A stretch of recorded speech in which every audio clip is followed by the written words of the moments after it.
wild, vast reaches of space, missions of daring in the name of interplanetary justice. Travel into the future with Buzz Corry, Commander-in-Chief of the Space Patrol.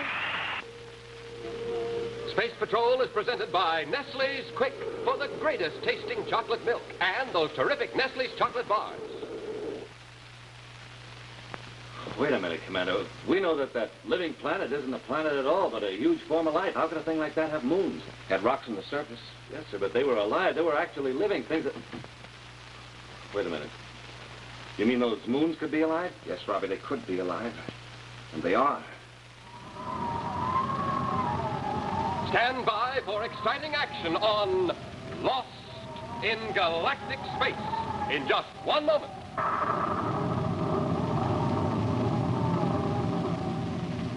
Say, what's going on in my galley? Genius at work, huh? We'll soon see. Oh, so you're the genius, Hap. Mind telling me what you're up to? Oh, hi, George. Oh, no, not at all. I come in here for a little peace and quiet. I can think better in here, you understand? Oh, sure, I understand. It wouldn't have anything to do with the fact that we always have a big supply of Nestle's Quick in the galley, too, would it now? Well, now that you mention it, I guess that is part of it. You know, Quick helps a man to think. It's sort of a pick-me-up. Or better yet, a quick-me-up. Yeah, you get it? I get it. And Space Patrollers everywhere get the richest, most delicious, most chock-full of chocolatey milk in the whole universe. Nestle's Quick. Make you another one, Hap? Gee, I wish I had time, George, but I gotta get going. Save some of it for me, though. I can always use a quick-me-up. Well, how about it, fellas and girls?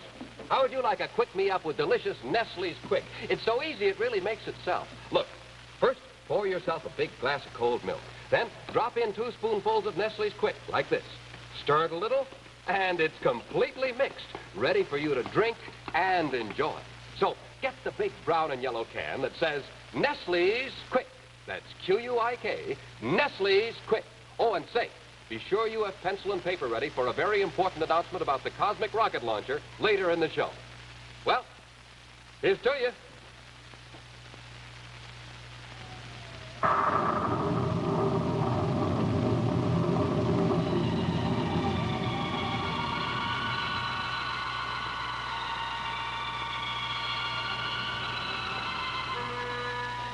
Terra 5, flagship of the Space Patrol, having been dragged far from the United Planets by the magnetic pull of a giant comet, and having narrowly escaped destruction on the surface of a huge living planet, is now ready to begin the long journey back to Terra. But the passengers aboard the battlecruiser are faced with the realization that they do not even know in which direction the United Planets lie. For now, they are lost in galactic space. Nothing out there looks the least bit familiar to me. What are we going to do? There's no way of determining our location. How will we get back home again? Yeah. And if we start in the wrong direction, we'll just go deeper and deeper into the galaxy. But we can't just sit here and drift, just give up. There must be something we can do. There is. First, we'll send an automatic distress signal out and hope it's picked up by someone in the United Planets. Have crank the transmitter up to full power and switch on the automatic distress signal. Yes, sir. See anything to give us a bearing, sir? All I can see is that big thing we just left, the living planet. I'm glad we don't have to go back there again. Strange. What's it? Robbie, did you notice any satellites around that living planet? Satellites? No, sir. There's some there now. So, wait a minute, Commander. You said that the living planet was not a planet at all, but a huge form of life. How could a thing like that have moons? Had rocks on the surface. Yes, sir, but they were alive. They were actually living things that... Commander, could those moons be alive? Yes, Robbie, they could be alive, and they are. What? Have a look. What do you know? 6 of them bunched together like a school of fish. Hey, Commander, they're heading after us. I know. Hang on, we're getting out of here.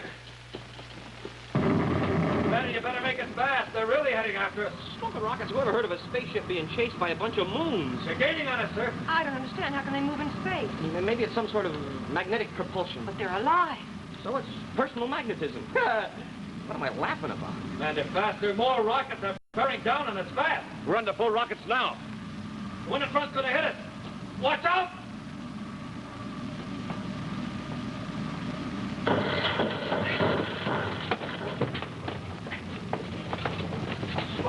thing really hit us. It's trying to break us in two. Many jolts like that will. Here comes another one. Maybe we can outmaneuver them.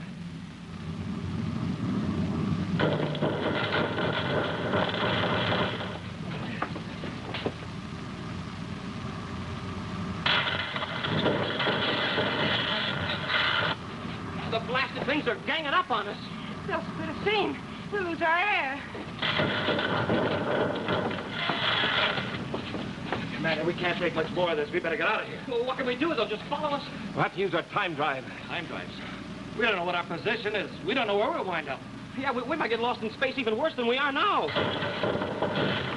stay here and get battered to pieces. No, sir. Well, sir, anything's better than this.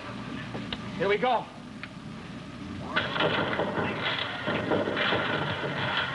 Hey, don't tell me those things can outrun the time drive. Wait till we pick up speed.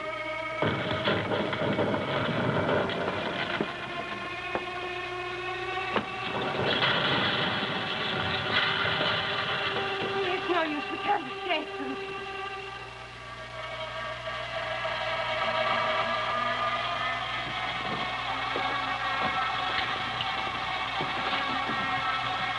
Can you see them, Commander? Yes. But we're leaving them behind.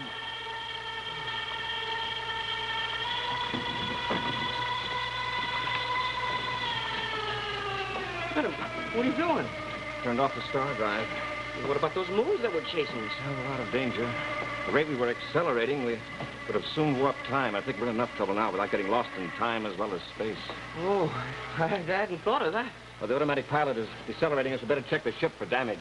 It's a good idea, sir. Robert, you and Hap check the stern. Carol and I give the instruments a once-over. Yes, sir. Come on, Lyn. And while the 4 passengers of the Terra 5 search for evidence of damage, the big battle cruiser continues to decelerate as it makes its way aimlessly through the inky, black, uncharted void, still lost in galactic space. Oh, Buzz, we seem to check out all right. I'm surprised after what this ship's been through lately. Yes. Commander, come here, quick!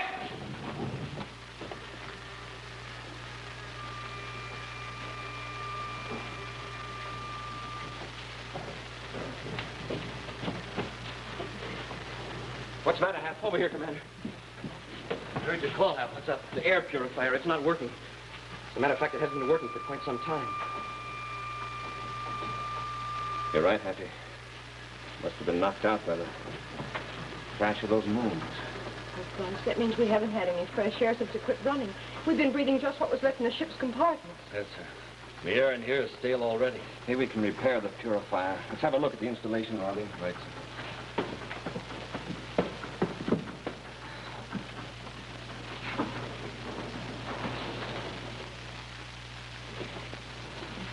Happy, what's going to become of us? Wish I knew, Carol. I'll admit it doesn't look too good for us. Couldn't be worse, and you know it. Well, that didn't take long. To fix it, you mean? No, to find out the air purifier's been smashed beyond repair. Oh, no, Buzz. No more oxygen. Is that it, sir? Just about, Happy. Commander, what about the oxygen in the spacesuits? That'll help a little. Hey, that's right. There's 3 spacesuits. That means 3 bottles of oxygen. Oh, we can seal off the control compartment and use them in there. Look! Smoking rockets. The ship has been cut in 2.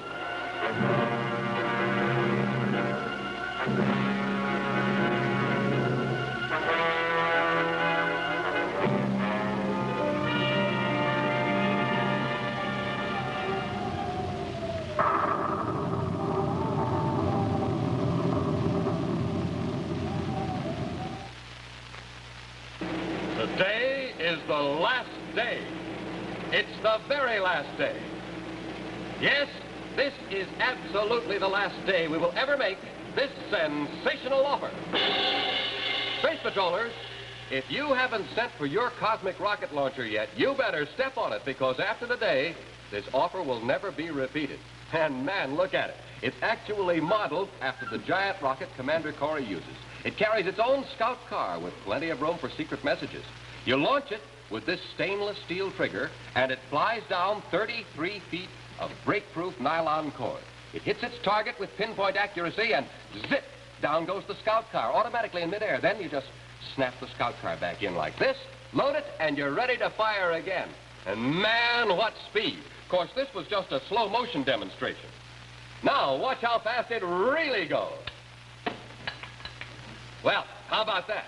Now, you've got to put on some speed. Yes, sir, you've got to send now, because this is the very last day of the offer. Here's what you do. Just get this big brown and yellow can of Nestle's Quick. Space patrollers everywhere drink Nestle's Quick for meals and for snacks because it makes the richest, most delicious, most chock-full of chocolatey milk in the whole universe. Then, you just take off this special premium panel from the label of the can or the lid from the Quick can and send it, together with 25 cents, your name and address, to Space Patrol, Box 812, St. Louis, Missouri. That's Space Patrol, Box 812, St. Louis, Missouri. And hurry, because this is your very last chance.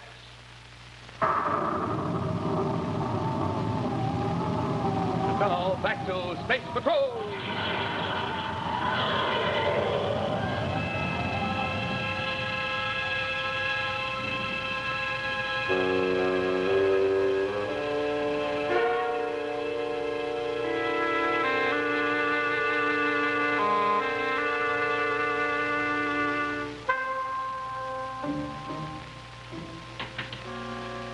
See it, but I don't believe it. It's impossible. Sure, it's impossible. If we were really exposed to outer space like this, why, we'd all be dead. There's no atmosphere in outer space. And there's no... Hey, Major, come to think of it, why aren't we dead? You got a point there, Hap. Here we are standing, looking at outer space without any protection, and we can still breathe. And it's the same stale air as before. Maybe we're just dreaming that all this is happening. Some dream. It's more like a nightmare. Buzz. Yes. But are we dreaming? This can't actually be happening, can it? It's not a dream, Carol. It's happening, all right, but I'm not quite sure just what is happening. There's the other half of the ship over there. The forward section. I hate to remind you of this, but the spacesuits and the oxygen bottles are in that forward section. Smoking rockets, that's right. And the air's getting awful stuffy in here. Can't last too much longer. Can if we can get those oxygen bottles. How can we do that, sir? Walking into that compartment and getting them. Buzz, you're not serious. The ship's cut in two. On the contrary, I don't think it is. Sir, I don't want to contradict you, but we can see both pieces. All right, you say we can see that the Terra 5 is cut in two. Yes? Now, look here. Now, what do you see here? Well, it's a container full of water. Now, what do you see? Your finger in the water. Now, look through the side of the glass of my finger, and what do you see? That looks like your finger's cut in two. Hey, you mean we just think that the ship is cut in two, and actually it isn't? Yes, Happy. My finger appeared to be in two sections because the water in the container was bending the light rays. Yes, sir, but how does that account for the ship appearing to be severed? Space warp. Space warp. Well, what causes that, sir? Probably a tremendous amount of energy given off by the huge suns in the outer galaxy, bending space itself, folding it over itself, just like the water in that container was bending the light rays. Well, it could account for the fact that we're standing here alive. It's just an illusion. It's also just a theory. I could be wrong. Well, how are we going to prove your theory, sir? By walking straight ahead out of this compartment. Buzz, you can't do that. You'd walk right into space. My theory's right, Carol. I'll be walking right into the forward section of the ship. But it might be wrong. You said so yourself. You'd be killed. You can't take the chance. Seems to me there's no choice in the matter. Can't stay alive in here much longer without oxygen. Yeah, it is getting kind of stuffy and hard to breathe, but... Well, Commander. Yes, sir? Let me try it. No, sir, let me... Now, wait just a minute. I may not be sure of this theory, but there's one thing I am sure of. There'll be no more discussion about this. Oh, but Commander, thanks for offering. Both of you... He's gone. He just disappeared. Buzz, why did you do it? All right, wait a minute. Look, you two. You might have made it. Sure, maybe he did it that. Yeah, there's nothing to worry about. He's probably in a forward section right now, safe and sound. Maybe he'll call us on the spaceophone. Sure. Sure, that's what it'll do. As soon as he gets into the cockpit, he'll let us know. Any second now, we'll be hearing his voice. Yeah, you're right, Hap. All we have to do is wait.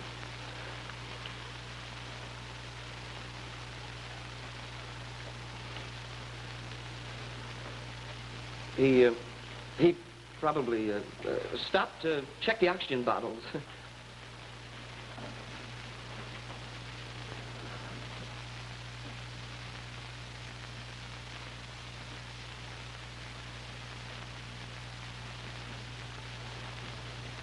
Oh, why don't we admit it? He's gone. Why do we stand here trying to Oh, now, look, Carol, take it easy. Hey, listen. Smoke the rockets. Rockets, that's right, Hap. Those are the rockets of our ship. Oh, look.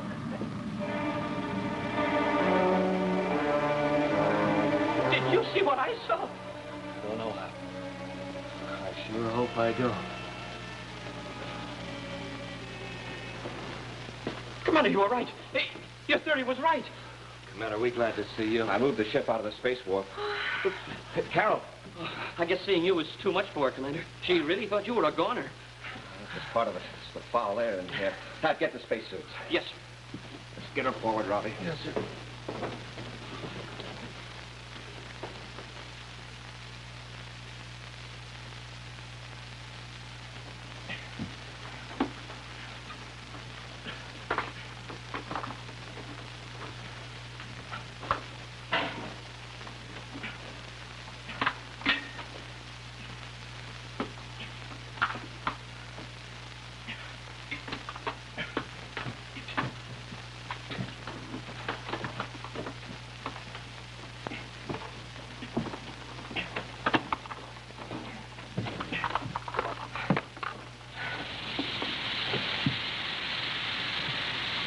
Bring her around. While we're waiting, we better get into our spacesuits. Into the spacesuits? Commander, I thought we were just going to use the oxygen out of them. In case you've forgotten, we're still lost in space. Yeah, that's right. And that reminds me, our distress signal's been transmitting all this time. Yeah, we haven't got any answer. That's why we got to do something about it. Now, here's my idea. The planets of our solar system have their own compounds, which are not quite the same as the other systems of the galaxy. Now, this ship and everything in it belongs to our own solar system, so there's an affinity. Hey, I get it, sure. There's a relationship between the basic elements of the spaceship and the basic elements of the solar system. And this solar system, our solar system, has a gravity-magnetic field that extends to the limits of the universe. Well, we aren't too far away from that magnetic field to have an effect on the ship. We'll get all the spare cable aboard, take it on the outer hull, wrap it around and around the ship. Then we'll send a charge of electricity through that coiled cable, making a huge electromagnet out of the ship itself.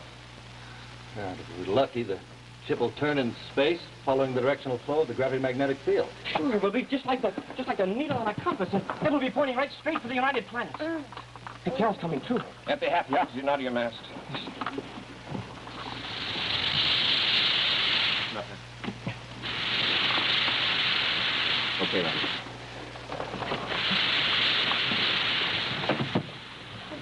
What's going on? Listen, Carol, we're going in the outer hull. You stay here. Sit quietly. There's enough air to breathe for a while anyway. Well, why are you going in the outer hull? To find our way home. From then on, we'll just have to hope that our air holds on.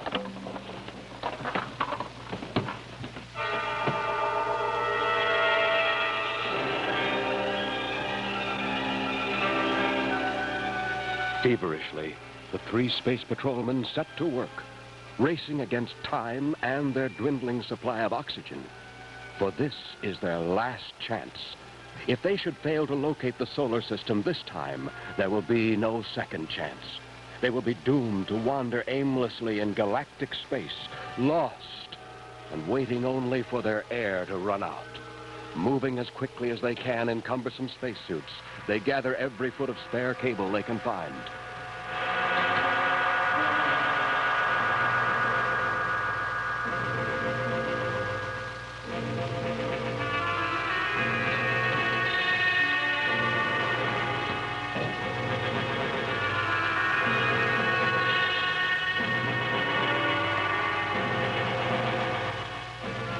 Soon they finish dragging the heavy cable through the hatch and onto the outer hull, and begin the tedious job of coiling the cable. round and round the hull of the big battle cruiser.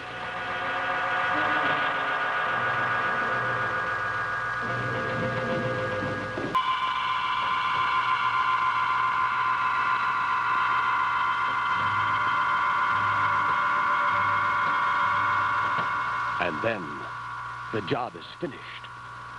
Wearily, the three men make their way back into the bunk compartment, exhausted from the long moments on the outer hull and the hard toil that causes their bodies to demand oxygen. Oxygen that they do not have to spare.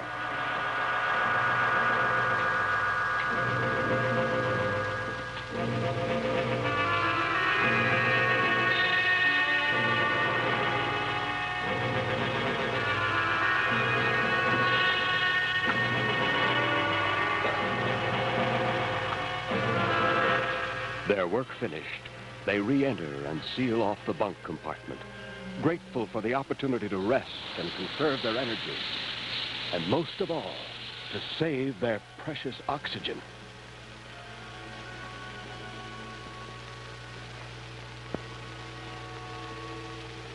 And now, they wait.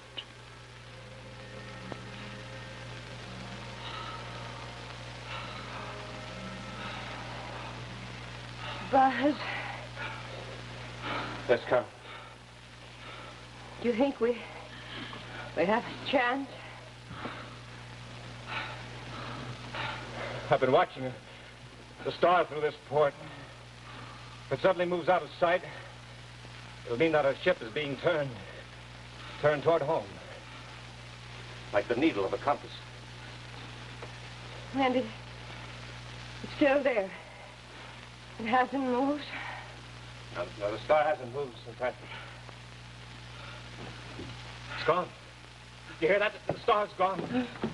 The ship turned.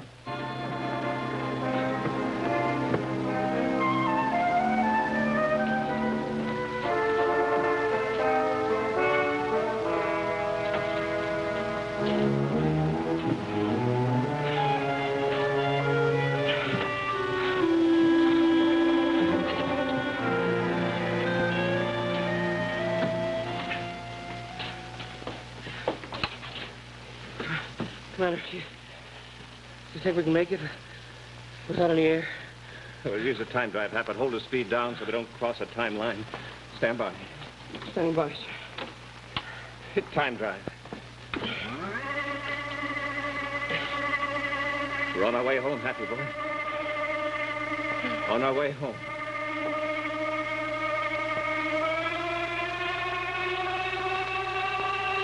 Like a faithful servant, the battered and worn Terra 5 swiftly knifes through the void, gathering speed rapidly as it carries its weary passengers back to the United Planets. With the speed of a streak of lightning, the battle cruiser crosses the millions of miles of space. And then, inside the boundaries of the United Planets, the automatic relays cut off the time drive and the ship decelerates. Space Patrol Scout Ship 2V34 to Terra 5. Distress signal received and acknowledged. Have computed your position in galactic space. Will now transmit coordinates. Stand by. Hey, somebody picked up our signal after. It's several hours too late. Commander Corry to Scout Ship 2V34. Message received, but don't bother to send coordinates. We're already back in our system. Commander Corry, we're just about giving you up for lost. What happened? It's a long story. Well, let me tell them, Commander. It's too fantastic. They won't believe it. Oh, they'll believe me all right, Commander. With my memory of what almost happened to us, I'll really sell it. All right, go ahead, but they won't believe it. Listen, this is Cadet Happy. Now, look. Believe it or not, we were captured by a great big comet that dragged us clear out of the system. And we landed on a living planet. Well, that is, it wasn't actually a living planet. You see, it was, a huge living body out in space as big as a planet. And it had a bunch of rocks on this planet, and they were alive, too. You see, and just before this planet swallowed us, ship and all, we blasted off and got away. But then the children of this living planet, they took off after us, and they almost beat us up. But we managed to get away, and we wound up in a space warp with our ship cut in two. Lieutenant, stand by to blast off for Terra 5. It's an emergency. Cadet Happy's delirious. He's talking out of his head. We gotta get there quick. They believed you, all right. Oh, yes, they'll believe me. I'll really tell it.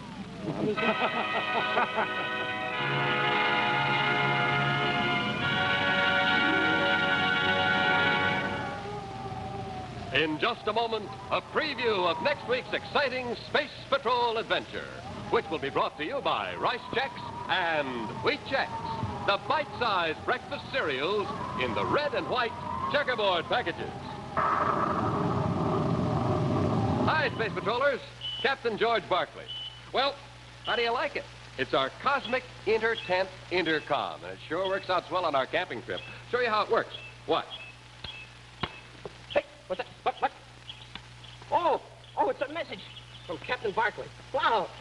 Hey, that's right, gang. Remember, Space Patrollers, today is absolutely the last day we can make this offer. The last time we can offer you this real neat cosmic rocket launcher. And the Commander wants every one of you to have one. Oh, hey, look at this, too. Float them in the water, see?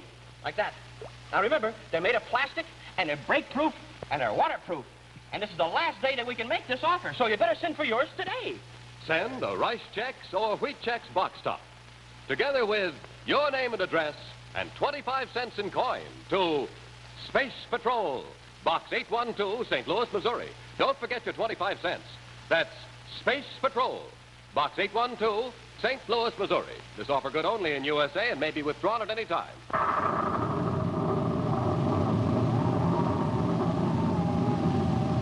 And now, a scene from next week's exciting adventure, The Hidden Treasure of Mars. I told you before, Happy. The ancient race of Conicas disappeared 1,000 years ago. Well, yes, sir, I know. That was from the other cities that were found. But what about this one? Smoking rockets, imagine finding people that were living underground on Mars. People that are 1,000 years old.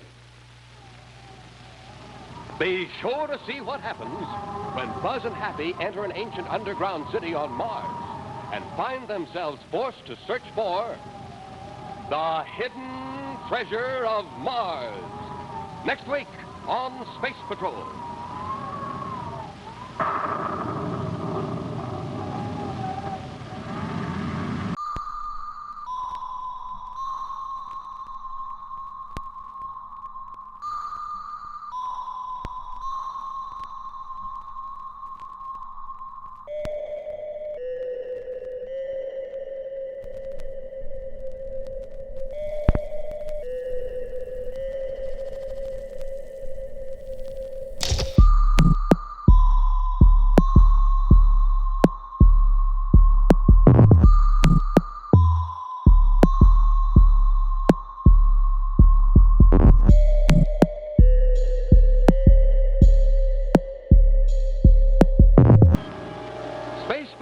Was brought to you by Nestle's Quick for Great Chocolate Milk and famous Nestle's Chocolate Bar.